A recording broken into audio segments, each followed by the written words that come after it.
I'm Alec Baldwin, and you're listening to Marketing Trends and the Leads Aren't Weak.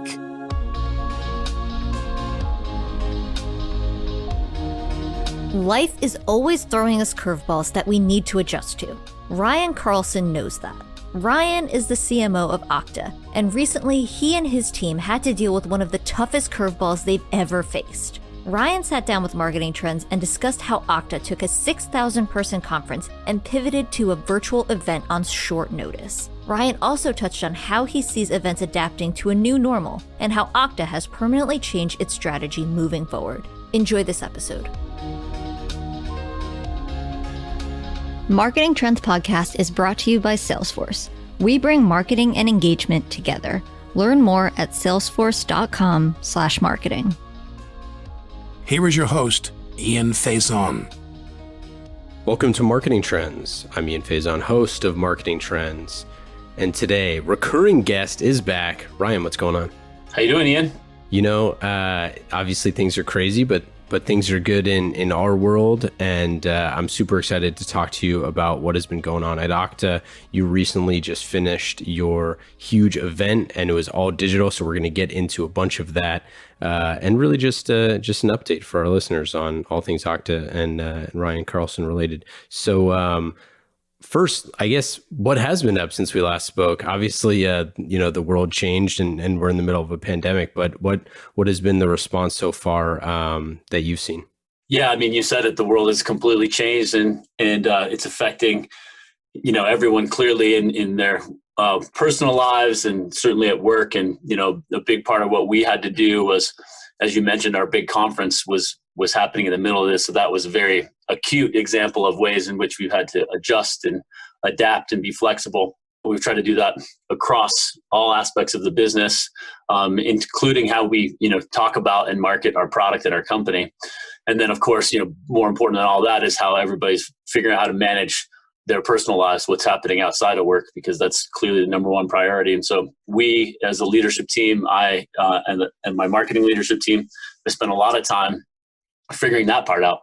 Everybody's situation is unique, and we want to ensure that everybody has what they need to be safe and healthy and maintain, some semblance of sanity in the face of all this, and then try to get work done at the same time. Yeah, and you have a unique kind of opportunity here as a company that is actually needed during a time of crisis. You recently signed a huge partnership agreement with and announced recently, so I can let you share that. But it's something that is not a, hey, we can pause and like try to figure out what's going on thing. It's like, if anything, it seems like the operational tempo has actually ramped up for you all. I'm curious how that has been. Yeah, the nature of our product and what Okta does can actually help organizations who are distributed, who are working remotely, who are trying to connect with their customers digitally. Our product is tailor-made for that.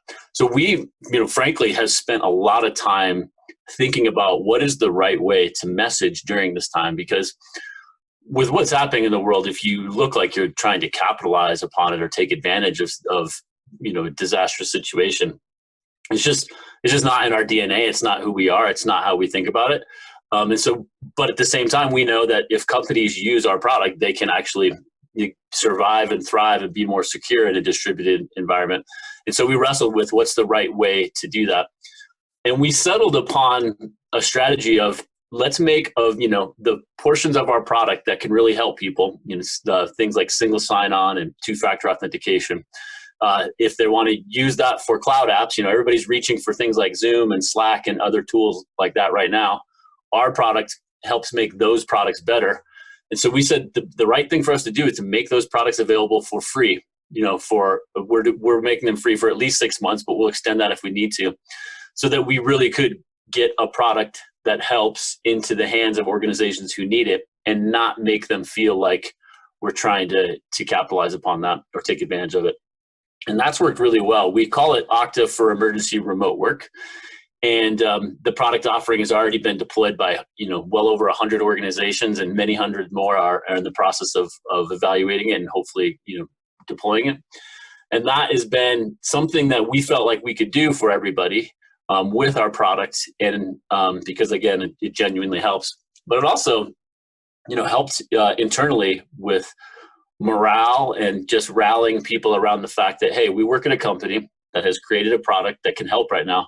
Let's and if there's anything that can help give people confidence or peace of mind, it's knowing that we can go help other organizations who may be otherwise struggling. And so we really talked about internally that a lot, tried to find the right balance between, making sure we're running the business, but also putting our product in the hands of organizations who could use it. And so that's what we did. Yeah, it really is a tough time. And, it's something that on this show and on our other shows as well that we've talked about. I mean, it's really tough when, there's 30 million people that are, unemployed or about to be unemployed, when you're talking about, trying to move forward and to do work. It's really tough to talk about, selling new products and services. But the truth of the matter is, like you said, the entire, economy shifting to remote work for those companies that can do remote work. Like, there's a massive need to be safe, to be secure, to not, have operational losses, across the board, because when, the economy does turn back on, we need to, there's still going to be a ton of remote work that's happening in the meantime. And like, if you have a solution that can help, it's important to get that message out there. How have you been organizing your team to help share that message? Like, is it normal marketing functions? Is it shifting some of those? Is it focusing some of the team on, for example, like the demand gen activities that you'd be used to doing, that you shift those? Like, how have you shifted the team's effort? Yeah, as we're recording this, we're a couple of months into the pandemic and the shelter in place. And for us, we really paid close attention. I'll answer your organizational question in a second, but we paid close attention to just how other companies and how the world was talking about this. And we've noticed that this far into it, it's no longer, we were concerned about coming across as tone deaf about, hey, if we're talking about our products right now, are we really, not really paying attention to what matters? And we have noticed many companies who genuinely have products or services that can help are openly talking about it. And it is weird now to hear an advertisement or to see some kind of, product discussion that's not acknowledging COVID-19. And so it's not just that the tipping point has happened where people feel like they need to acknowledge it, but it feels totally acceptable to talk about a product or service that can help in this time, because people need that. Whether that be something in your personal life, or in our case, what we can do to help companies. So we really paid attention to that. And now we feel like we have the full green light to go and talk about the product and service. And what we've really done from an organizational standpoint is we have the right structure, we have the right team. We just added a whole new set of campaigns that took priority over the other ones that we plan to run. And the Okta for Emergency Remote Work campaign is everybody's priority. And a core part of what we've always done in marketing, but what we're especially doing now, is focusing on telling the stories of customers or organizations who have had success so others can learn from them.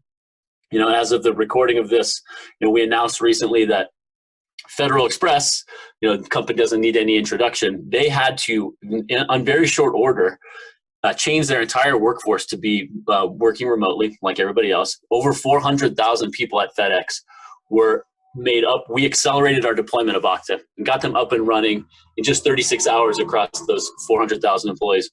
And that really helped them shift their entire workforce into this new way of working. And what we want to do is use success stories like that to show others how it can be done. And that's a big part of what we've always done in marketing, but especially so now.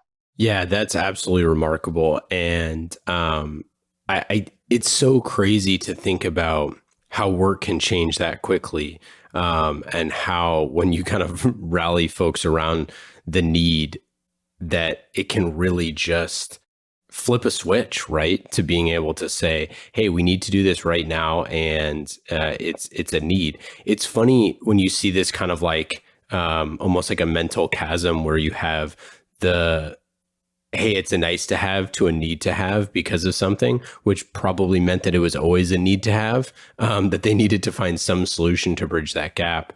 We were talking to another guest who they did a Zoom integration for a 200,000 plus company in like 10 hours. Yep. I mean, like it's like these sort of things are, you've been sitting there waiting as someone who's holding budget for, potentially years, talking to your leadership team about how you want to do blank.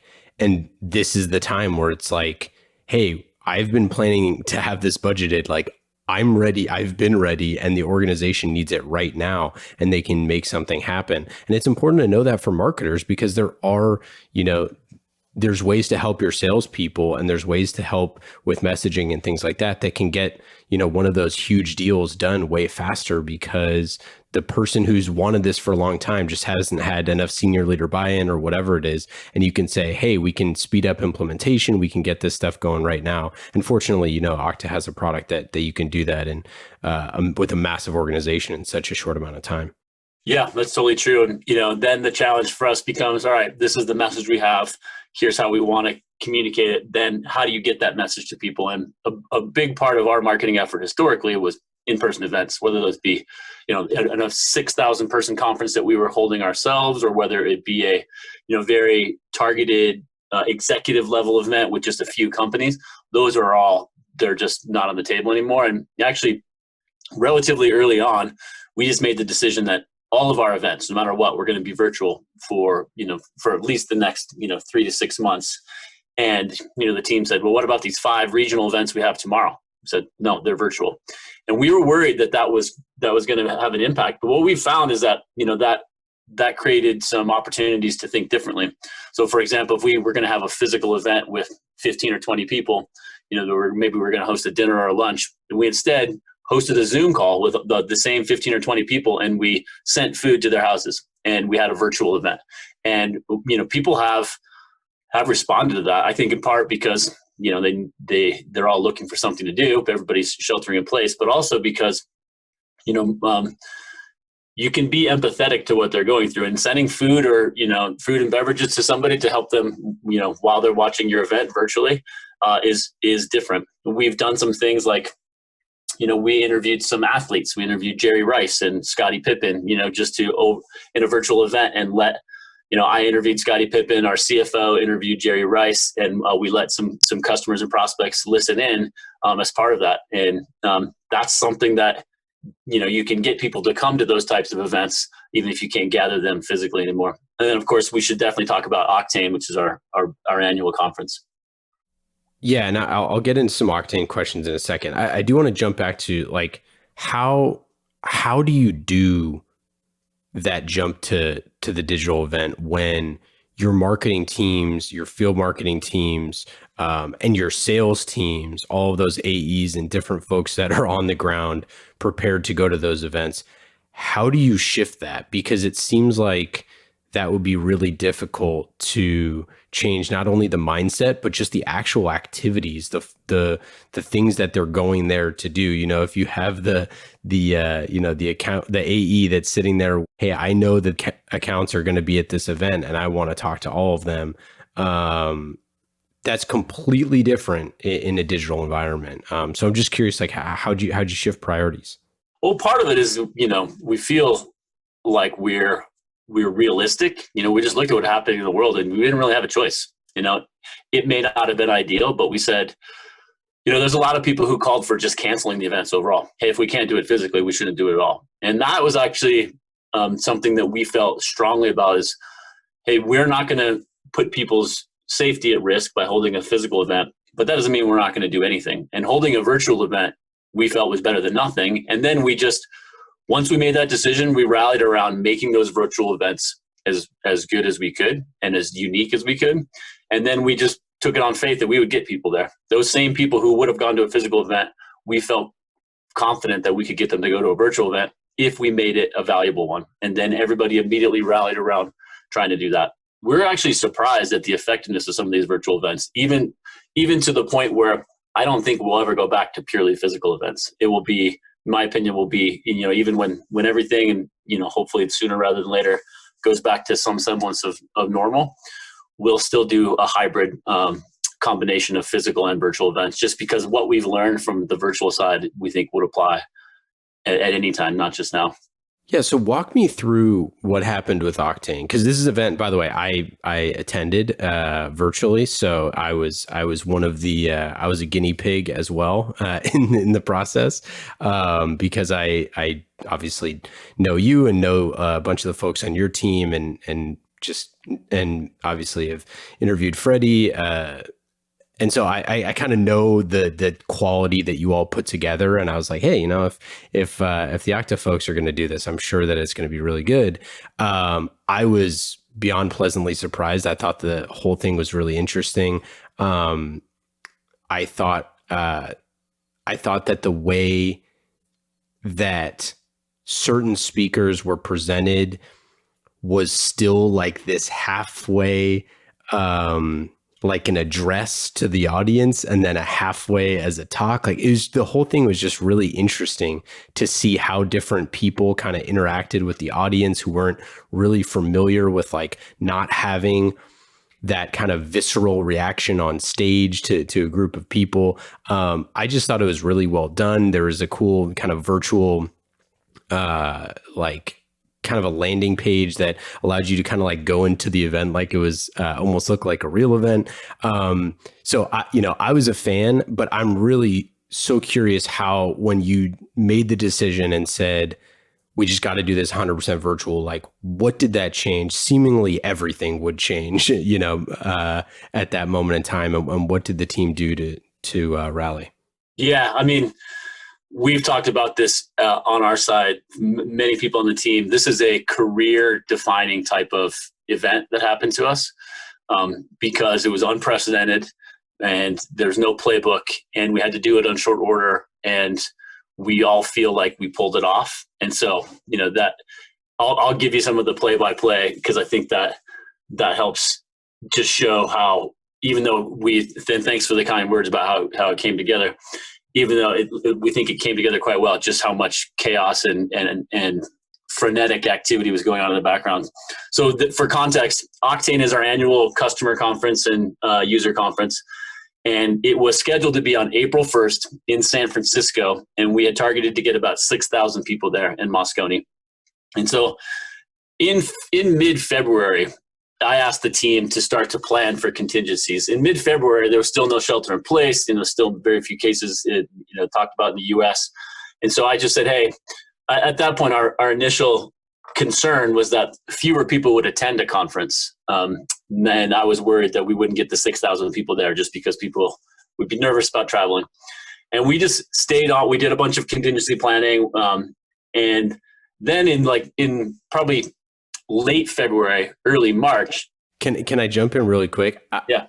I want to say too that for those folks who are listeners who are not familiar with kind of like, or maybe you've been to one, but you've never planned like a massive event sort of like this. I mean, you all start planning, Octane the second the last one ends, right? Yeah. I mean, this is a year-long planning process. You have headcount dedicated to doing this. It's, millions and millions of dollars and all sorts of things that go into every single part of a massive event like this. So it's something that you'd been planning for a long, long time already, just like you do every year, right? Oh, for sure. Yes. And, it's getting major product keynotes, products that we're going to announce. It's getting customers, executives from our customers to commit to come and present as part of our keynotes. We did 75 different breakout sessions. So this would be roadmap sessions or other customers presenting their success stories. It's getting guest keynote speakers. A couple years ago, we had President Obama. This year, our guest keynote speakers were going to be General Colin Powell, Amy Poehler, Sam Esmail, so getting all of them lined up.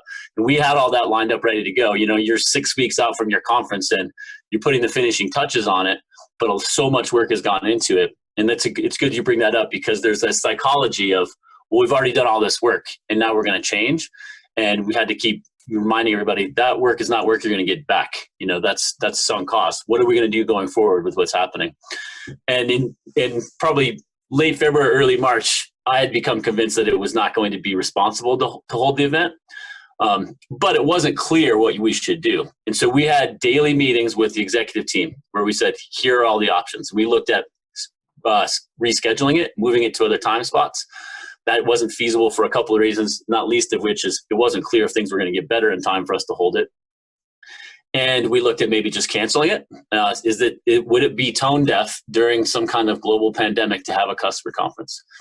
And then ultimately what we decided is we said the show must go on. We have a lot of product innovations. We have a lot of customers who want to tell their stories. And what I mentioned up front, what we have can really help people right now. We kind of have an obligation to keep going. And we said, let's make it virtual. Let's make it the best virtual event we can, but let's not make everybody feel like it has to be perfect, since nobody has ever done anything like this. And that last part was very important. Keep in mind, we made the decision to make it virtual about 4 weeks before the event. And so we completely had to retool everything, and I can go into some of those details. But that is a huge team of people who have been working, as you mentioned, on this thing for almost a year.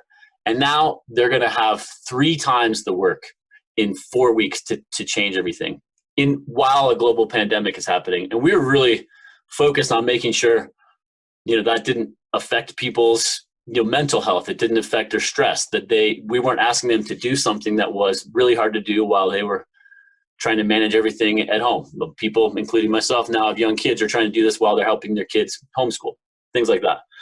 And so we ended up really communicating quite clearly that nobody's ever done this before. We're going to try, and we're going to try our best. Put in your best effort, but perfection is not possible. And so don't worry about that. And I think that balance helped a lot of people. It helped them feel like, okay, we can do this. If it doesn't work the way we intend, that's okay.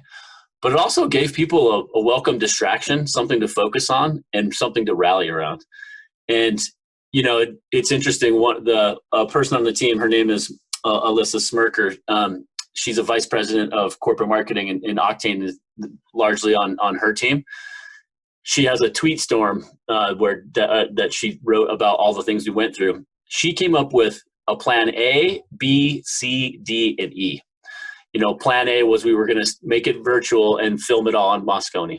And then if that wasn't possible, we were going to go to a sound studio. And by the time everything was said and done, we were on plan E, because every single person involved with Octane had to do it from their homes, including the guest keynote speakers, the customers, our co-founders, everybody on the production team. We were all in our homes creating this virtual conference. And that was plan E. And we ended up going to that one. And it was an incredibly interesting experience, very taxing, but ultimately rewarding, because we're all really proud with what happened. And even though we were all kind of distributed and remote from each other, I think it created a ton of bonds amongst the team, just because of what we had pulled off. Well, it was really funny to see, and Alyssa did an awesome job. But the thing that you were mentioning with a lot of the folks that are working on it too, is that they're in the content. It's not just that those folks are like behind the scenes people. A lot of those people are like front and center, right? Like they're in keynotes, they're in transitions, they're introducing speakers, they're in that stuff. And their home is going to be broadcast to all of these people too, right? It's not just that, it's just, work on the side. It's that they're in it, and that they need to focus on the things that they're going to write and share and do that.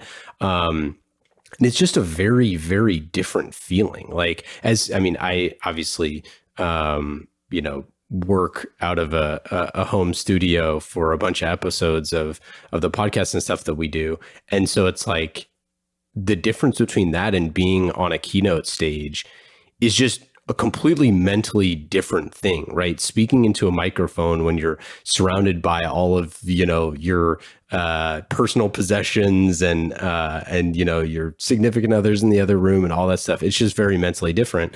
And it's different for all the speakers too. So the way that you prep speakers with and for those folks who haven't, done a large scale event where it's like, there's like blocking on the stage that they're supposed to stand at. And people are going through their speeches, depending on how nervous they are, 20 times, all of the dry runs, all that stuff. When it's at your home, it's just totally different.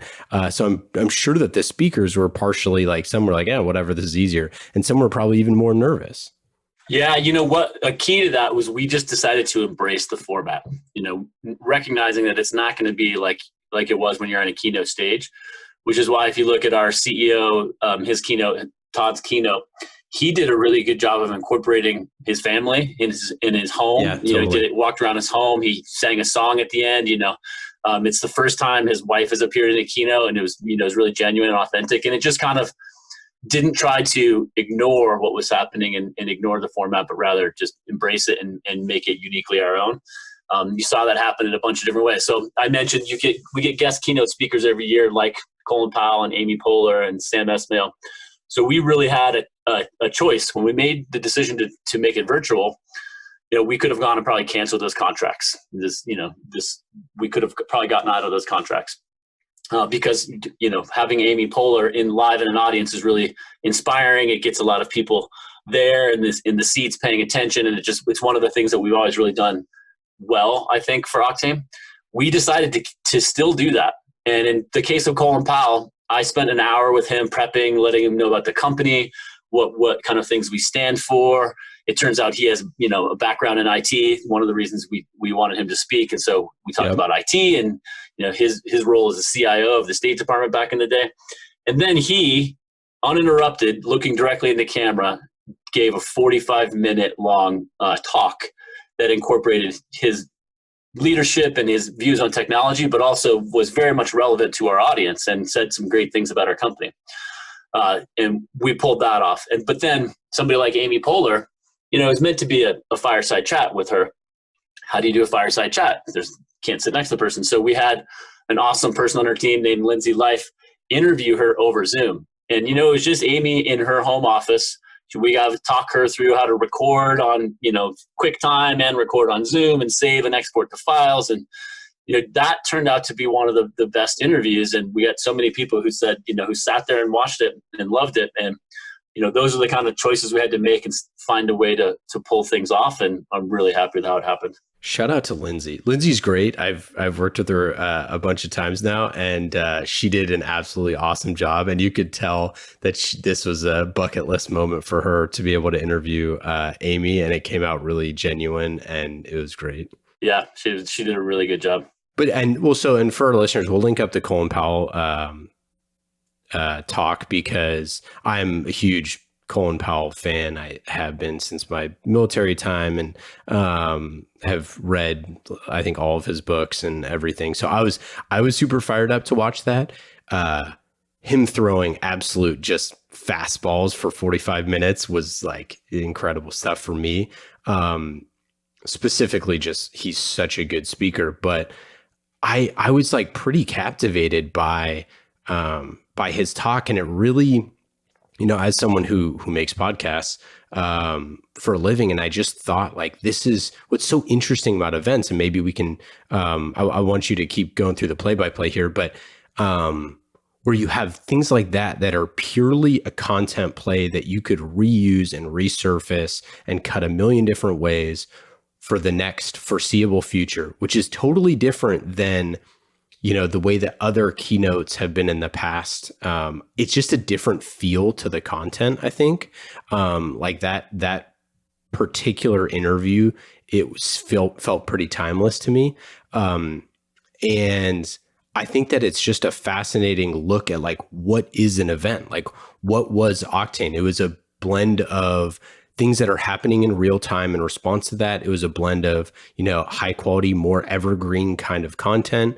But then what about the engagement? What about the peer-to-peer? What about, the other things? Obviously, you can't grab a drink or a fizzy water with, your friend that you're catching up with, that you haven't seen for 5 years. Or, what about meeting new people and those serendipitous things that happen at events? Like, where does that fall into this? And how do you kind of cultivate a strategy around those things which make events feel so memorable and not as much just content? Yeah, I mean, that's clearly the thing that we miss the most, which is the in-person networking, relationship building aspect that always comes with an event like Octane when it's in one place. So we knew we weren't going to be able to capture that, but we did a lot of things like, all the content was pre-recorded, but it wasn't just available on demand. We had them timed at certain sessions. So for example, our security roadmap was pre-recorded, but we played it at 11 o'clock in the morning, I think.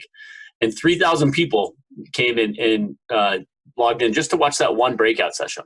But then the people who were presenting that pre-recorded material would be on the virtual conference platform to answer questions, chat questions from the audience during the presentation and after. And then, so you got some connection there between the speakers and the presenters that you actually wouldn't have gotten in a physical conference because you're up on a keynote stage. So we could actually do live Q&A there. And one of the things that we realize is, I mentioned Octane when it was meant to be a physical event, we were targeting 6,000 people. We had over 20,000 people register for the virtual event. And, that vastly surpassed our expectations. And as you mentioned, when we had Octane on April 1st, a week or so in advance of it, I was talking with Todd, our CEO. He called me at night and just checking in on, well, how's it going? And we had a discussion around, is this the right thing to do? We were just wanted to be sure we weren't being tone deaf. Holding an event like this with all that was happening, we just didn't want to appear tone deaf. And I told him, look, we're recording all this content. We have all these product roadmaps, these customer success stories, all this great content. This stuff we'll be able to use at any point in the future. So we could cancel it the day before if we need to, but let's keep going and let's get all the content ready for the reason you mentioned. It's evergreen content in many cases that we'll be able to use. It really is valuable to companies, whether they could attend on that day or not. They still can get real value from the content to help them transform their companies as they all need to right now. So that was one of the things that made us confident that we should be pulling this event off in the way that we did. Well, and I think that the key there is that you have things that are timely and relevant and are right now, and then things that are more evergreen. And that's the blend that you want. And I think a lot of times, even the best conferences just do such a horrible job of capturing the content and then creating a quote unquote track for later on in life, like creating a stream, creating something that people could go back and look at. For example, I loved your interview with Ben Horowitz because Ben is great and you did an awesome job in that. But that's something that, you could check in with, you could stumble across in 3 years, and it's going to be even potentially more interesting than it was at that snapshot in time. And I think, how companies think about start dissecting what an event is now and what a digital event is, and how do we figure out how to make these things into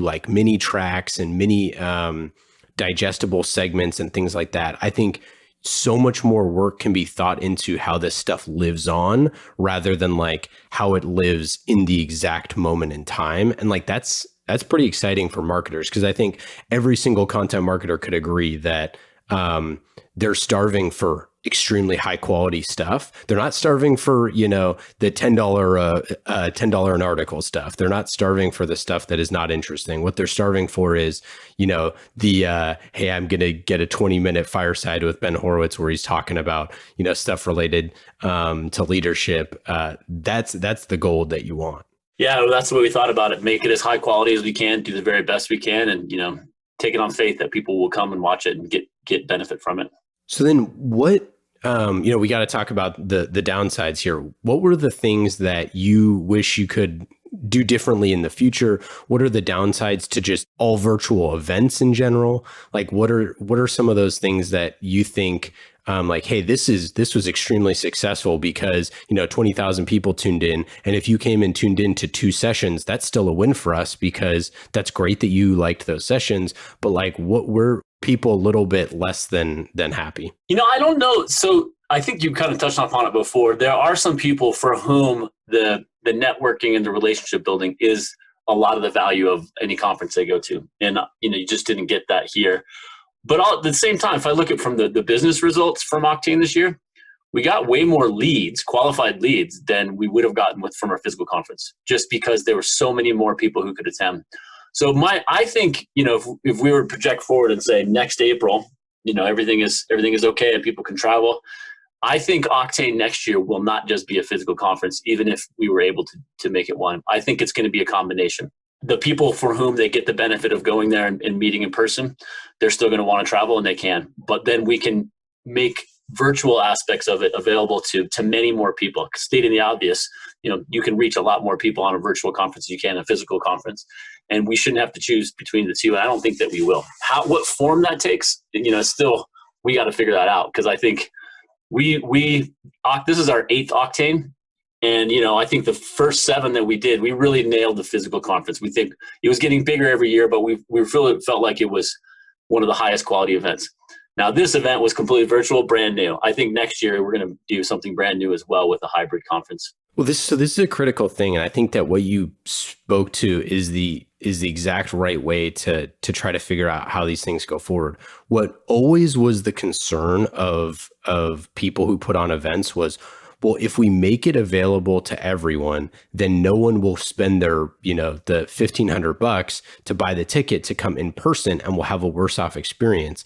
And the truth of the matter is, if you're sitting in another country and you don't have the money to go there, or you're sitting in, some other place and your budget just got cut and you can't go to the event, the idea that you could give someone 6% of the conference or much more than that virtually, that it still is a huge win for that person and it's a win for your organization, versus the people who actually want to go physically to the event. They've opted into a much more physical experience. So you can focus on the physical experience for the people who want to be there in person, and then you can focus on more of the digital experience for the people who are going to be there virtually. Like, I think that's a huge opportunity to build a more depth of engagement based off of how people are like selecting into the experience, right?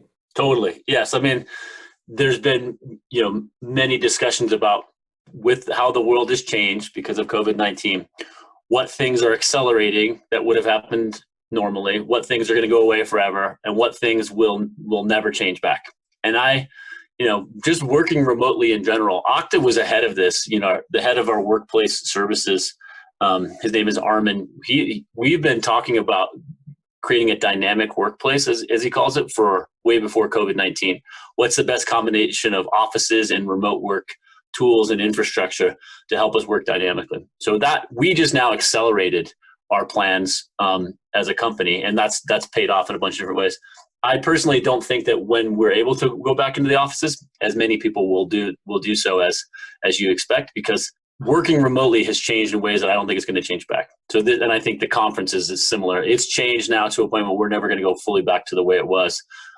We think we can take the best of both worlds when we're able to. I mean, this is one of the reasons why we were so excited about podcasts in general as a medium, is because you have global reach. It's like platform agnostic, it's device agnostic. Like, it's all these things where it's like, oh, instant accessibility from everywhere, that people can consume content that is directly, relevant to them. It's really a seamless experience for, delivery of audio content. So then, and you can reach people in, whatever. I think this podcast is in like 150 countries or something like that. Like, that's the stuff that I think, just thinking about how these, it's the adage of, if you have one person at your company that's remote, then you have a remote company, right? We were all remote companies anyways. We just didn't necessarily know it. So now we can focus on building a seamless remote experience for our employees and for, our customers and our events.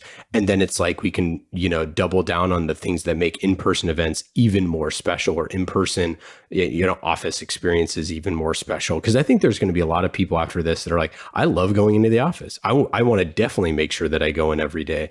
And that's fine too, Yeah, it's funny. There's a leadership meeting that I have. It's a diverse group of, director level and above type people across, marketing and sales development and enablement. It's about maybe 30 people in this meeting. We have it twice a month. And we've always had, probably 70% of the people in the room and 30% of the people remote.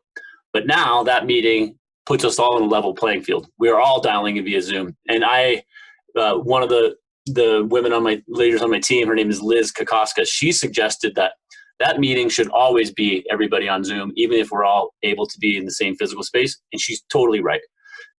Because the people who were the 30% that were remote didn't have the same experience. They couldn't participate as much. They couldn't maybe hear as much because of the audio in the room, things like that.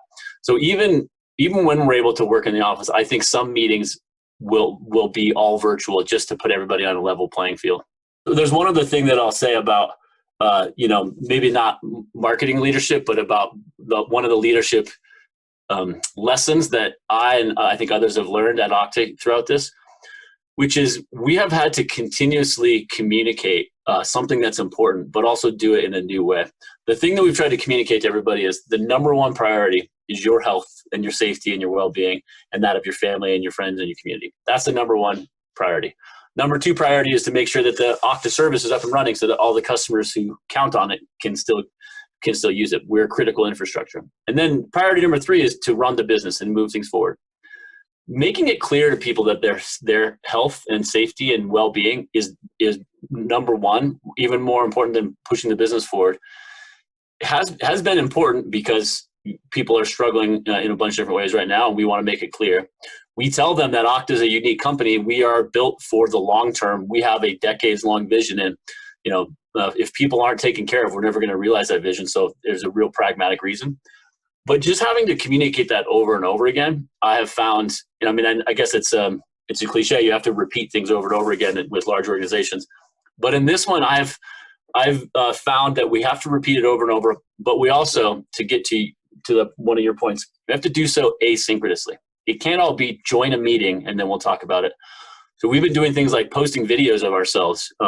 Asynchronous communication usually comes in the form of email, but a lot of nuance gets lost in email. So many people will record a video of themselves and then post it on Slack or send it out over email. So you're still getting to hear from the person directly, but you're not having to do so at the same time that person is communicating it. You can do it when it makes sense for you.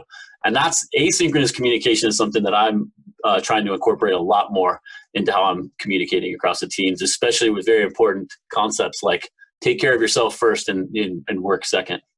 Yeah, I totally agree. And it's really cool to hear you say that, because I think that, it's funny hearing Colin Powell talk about a lot of his leadership, challenges and philosophies and things like that as somebody who grew up in the military, because so much of that is like, everything in the military is like about taking care of soldiers. Is like, if, your feet are super important, because if you have feet problems, then you can't walk, and like all these things, and everything is just boiled down to the elemental, like at the soldier level, like, are you good? Is your equipment good? Is your health good?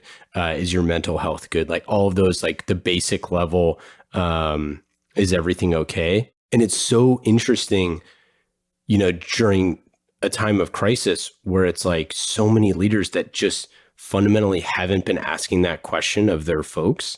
And it's really cool and refreshing to hear people like you making that a big deal, and not only just like evangelizing that internally, but like to your peers, because I think that a lot of folks just didn't really ever have that kind of training, one way or the other. And it's not to say, you're a bad leader or anything like that. It's just that it is the most important thing.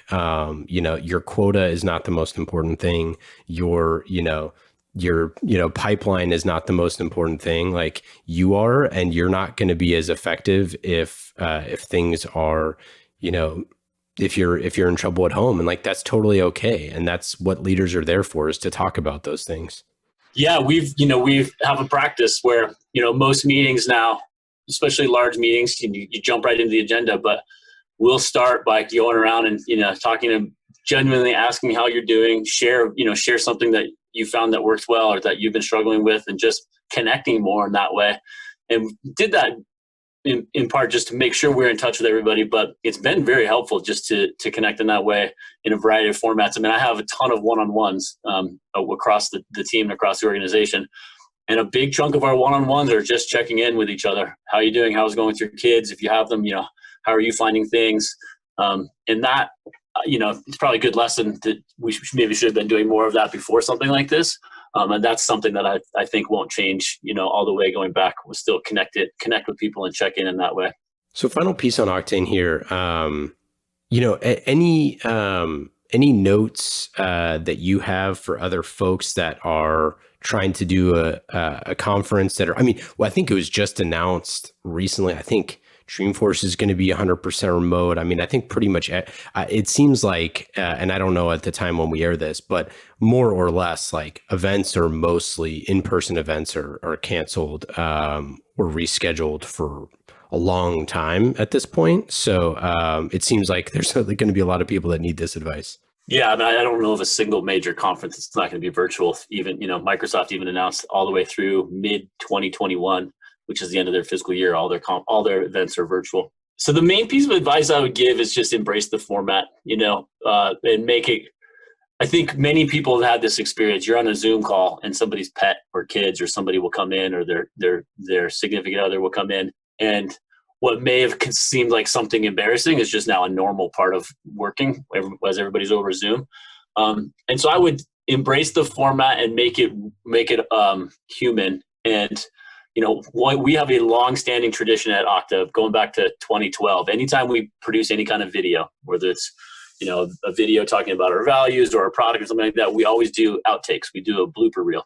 And this year, because everything was virtual and everything was recorded, we had so much material to create a blooper reel that the one that we unveiled inside the company was something like 8 minutes long. It was a giant blooper reel, and we just had fun with it. It's one of our favorite things to not take ourselves too seriously, and it's a good example of embracing the format and try to be creative with it. Don't try to make a virtual conference look exactly like what you thought your physical conference would have looked like, but just over Zoom.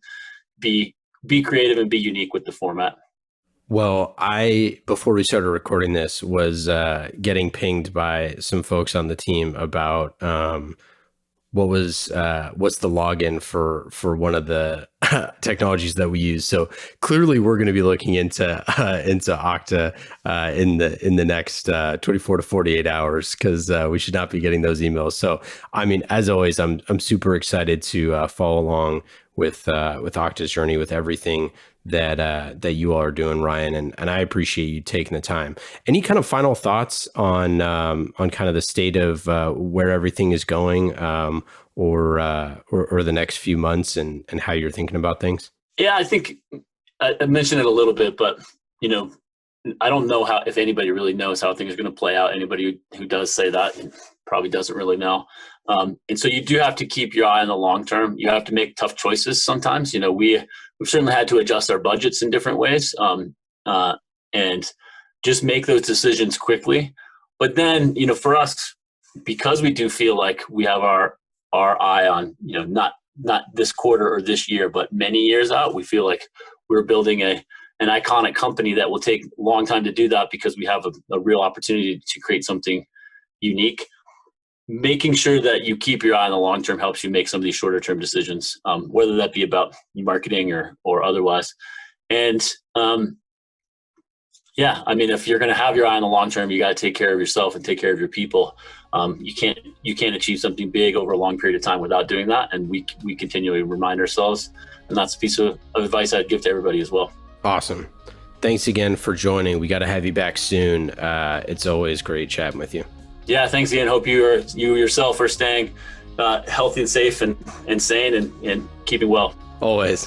Thanks, brother. Take care.